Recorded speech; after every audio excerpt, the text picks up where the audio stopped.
예레미야 46장부터 51장은 이스라엘이 아닌 이방 나라들에 대한 예언을 다루고 있습니다.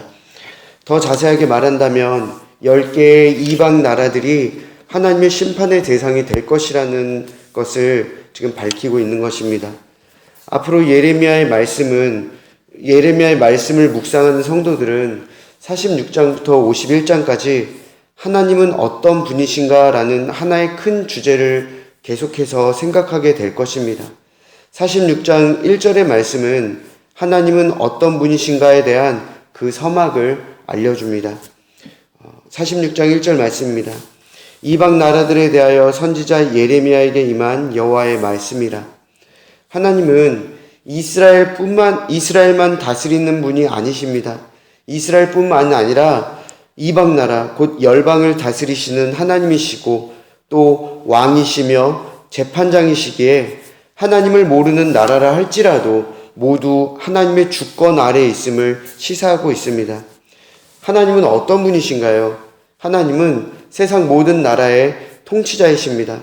세상은 하나님을 모른다 할지라도 하나님은 세상의 왕이시고 재판장이시기에 모든 책임이 있는 통치자시라는 것입니다. 이 말은 곧 세상 어느 곳에도 하나님의 섭리하심이 없는 곳은 없다라고 이렇게 말하는 것입니다. 앞으로 10개의 나라들이 등장할 텐데 하나님은 예레미야 선지자를 통해 애굽을 먼저 심판하신다고 선포하십니다. 그 이유는 아주 간단합니다. 이스라엘 백성이 하나님보다 애굽을 더욱 의지했기 때문입니다. 그래서 하나님은 애굽을 심판하심으로 결국 한계가 있고 끝이 있는 세상의 허무한 그것들을 의지하는 것이 얼마나 어리석은 일인지를 하나님의 백성에게 보여주고자 하신 것입니다. 오늘 본문은 애굽의 국력이 확실히 기울어지게 되는 배경인 갈그미스 전투에 대해서 예언을 하고 있습니다. 이 전투로 인해서 애굽은 바벨론에게 패전하게 될 것이고 바벨론은 신흥 강자로 부상하게 될 것이라는 그러한 예언을 오늘 하고 있습니다. 이에 예레미야 선지자는 애굽의 막강한 군사력을 비웃는 듯한 모습을 우리에게 보여줍니다. 46장 3절과 4절 말씀입니다. 너희는 작은 방패와 큰 방패를 예비하고 나가서 싸우라. 너희 기병이여 말에 안장을 쥐어타며 투구를 쓰고 나서며 창을 갈며 갑옷을 입으라.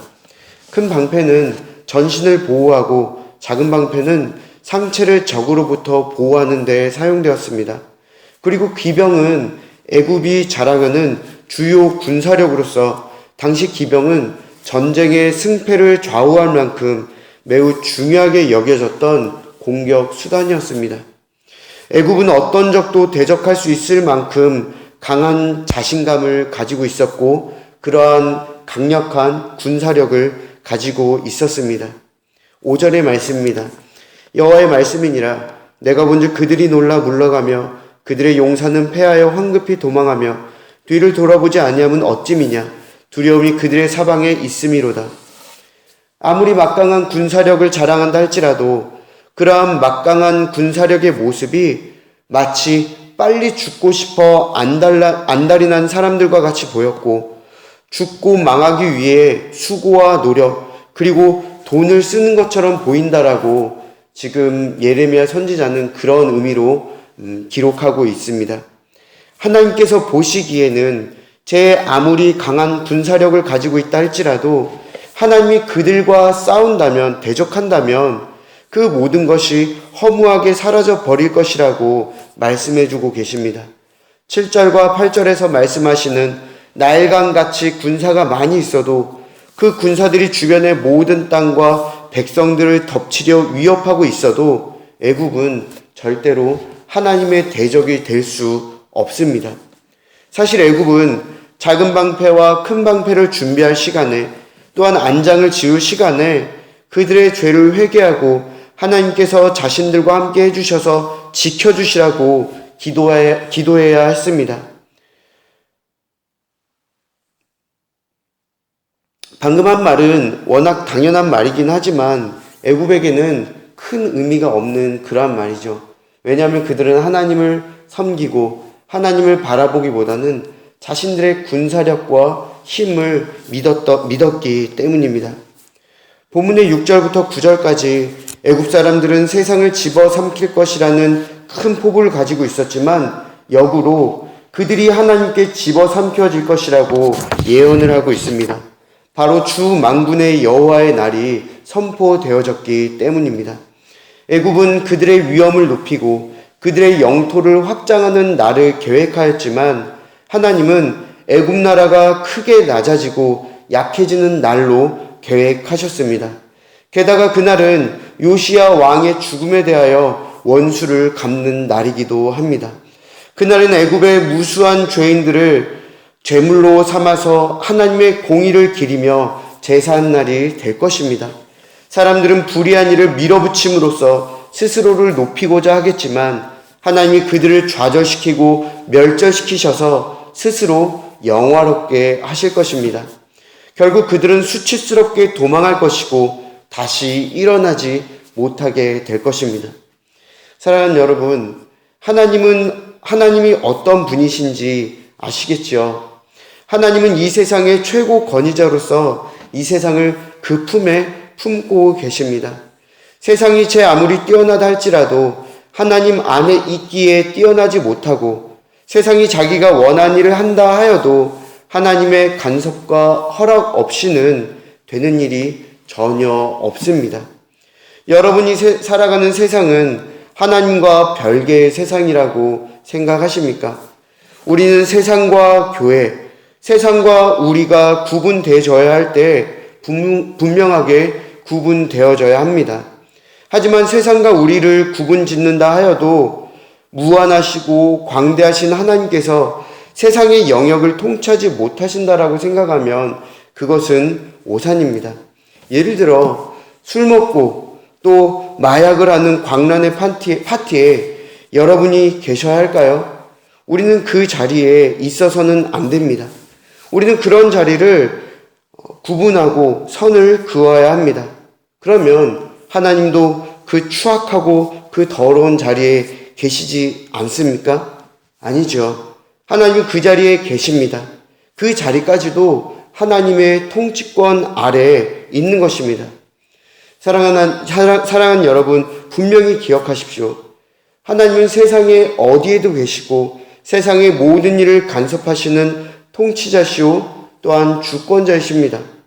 기고만장하여 악을 저질렀던 애굽을 심판하시듯 우리가 살아가는 세상 속에서 악이 판치는 곳에 계시지 않는 것이 아니라 또는 모르시는 것이 아니라 결국 모든 악한 것들을 심판하실 것입니다. 다 알고 계신다라는 것이죠. 물론 그것은 세상뿐만이 아니라 우리에게도 그대로 적용된다라는 사실을 우리는 잊지 말아야 합니다. 하나님의 백성이라고 다를 것이 없습니다. 이스라엘도 심판받았습니다. 하나님의 백성이 아니라고 다를 것이 없습니다. 애굽도 심판받을 것이고 또한 심판받았고 10개의 모든 나라가 심판을 받게 될 것입니다. 하나님은 이 세상의 모든 것들을 심판하실 것입니다. 이 아침 여러분이 받게 될 심판의 내용이 무엇일지 곰곰이 생각해 보시길 바랍니다. 하나님을 의지하지 않으며 불순종, 믿음 없음, 또한 직장에서 알면서도 저지를 수밖에 없는 불의한 일들, 관계 안에서의 증오와 불평 등등등등. 우리는 어떤 일이든 결국 심판을 받게 될 것입니다. 그것이 하나님의 뜻입니다. 그것이 오늘 본문 말씀을 통해서 우리에게 보여주시는 하나님의 의지입니다. 그러면 우리는 그 하나님의 의지 앞에서 어떻게 해야 합니까? 무뎌진 우리의 마음이 다시 예민해지도록 노력해야겠죠.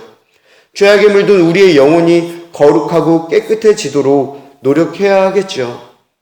하나님을 바라보지 못하고 세상의 것을 바라보며 하나님을 의지하지 못하고 세상을 의지하는 우리의 모습을 회개하고 반성해야 하겠죠. 이 아침 주권자 되시고 심판자 되시는 그 하나님을 기억하며 심판받을 수밖에 없는 우리의 죄악들을 하나하나 생각하며 회개하며 또한 결단하는 우리의 모습이 있기를 소망합니다. 주 예수 그리스도를 통해 우리에게 보여주신 그 하나님의 사랑을 기억하며 오직 예수를 바라보며 그분을 의지하며 오늘 하루의 삶도 심판의 대상이 아닌 사랑의 대상이 되게 해달라고 기도하는 여러분과 제가 되어야 할 것입니다. 우리가 죄짓는 그 자리에도 또 우리가 죄짓지 않는 그 자리에도 하나님은 언제나 함께 계십니다. 세상을 다스리시고 또 통치하시고 또 심판자의 역할로서 이 세상을 바라보고 계십니다. 여러분은 어느 자리에 무엇을 하고 계시든 하나님이 우리를 지켜본다라는 그 사실을 기억하며 그 주권자이시며 통치자이시며 심판자이신 그 하나님 앞에서 죄를 짓기보다는 더욱더 하나님의 사람으로 살아가기를 소망하고 오늘 하루도 하나님을 기쁘시게 해드리며 하나님께 영광 올려드리는 우리의 삶이 되어야 할 것입니다. 우리 함께 기도하시겠습니다.